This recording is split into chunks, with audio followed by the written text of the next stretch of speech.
Hi there, welcome to my studio. So you have a new song that you're getting, and we need to talk about a couple of new notes in it, or maybe new notes to you. The first one we need to talk about is the difference between a C sharp and a C natural. On your A string, your second finger usually is right up next to your third finger like this, with a big space in between there. That note right there on the tape, if you have a tape, is a C sharp. It's what we usually have been playing up until now. But this song actually asks for a C natural. To get that, we're going to move our second finger back right next to our first finger. There's no tape there. You just can tell because it's right next to where your first finger is, and you know where your first finger goes. So that's the first one, C sharp and C natural. And the next note that you're going to need to know about is a fourth finger, which you might not have ever done. It's where the fourth finger, I'm going to put my third back next to my second so that you can see the space there. When I put my fourth finger down, there's quite a bit of space between my third and my fourth, so it might be quite a bit of a reach on the viola. And it's feels especially funny if I'm playing C naturals back here, and then see I've got that big space between my 2 and 3 and then between my 3 and 4. Let me give you a couple of hints that'll make it easier to reach that fourth finger. So when I have my viola up, get myself back where you can actually see the whole viola,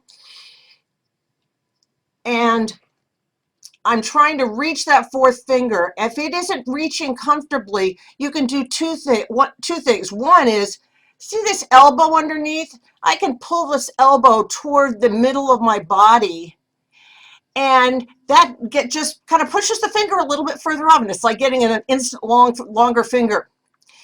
The other thing you need to know is if you have a flat wrist like this, it's going to be really tough.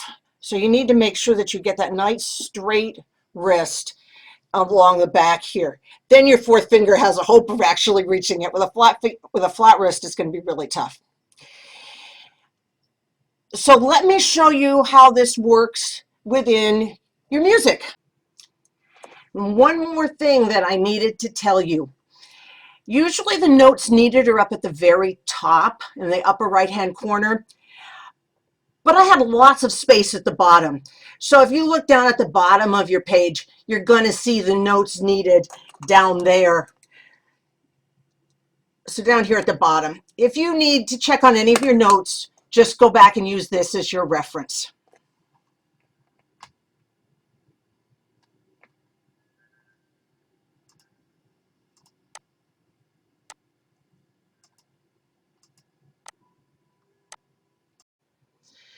So the piece that we're going to be looking at that we needed those new notes in is the Overture to William Tell.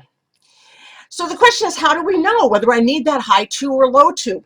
If I look up at the beginning of the song up here, this is called the key signature, where it tells us the sharps that are automatic.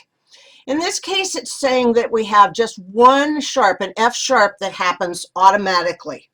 That means that all the other notes aren't sharp by default. Most of the songs that we've played up to this point have had at least an F sharp and a C sharp in them.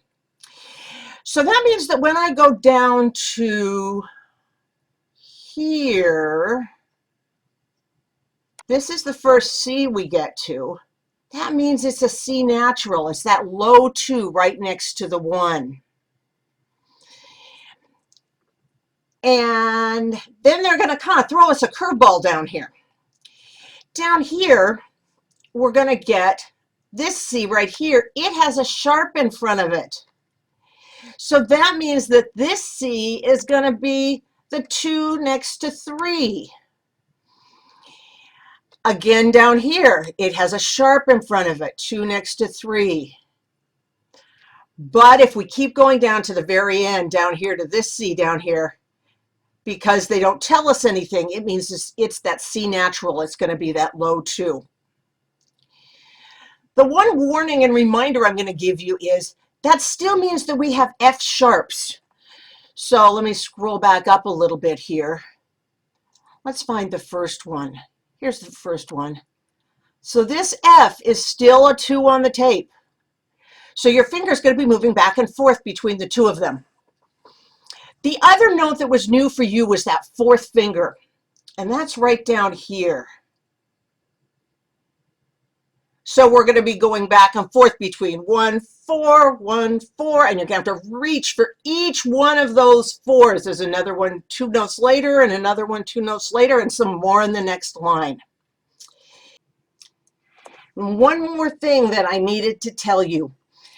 Usually the notes needed are up at the very top in the upper right-hand corner, but I had lots of space at the bottom. So if you look down at the bottom of your page, you're going to see the notes needed down there. So down here at the bottom. If you need to check on any of your notes, just go back and use this as your reference. So hopefully this will help make it easier for you to play this song. I hope you have a good time with it.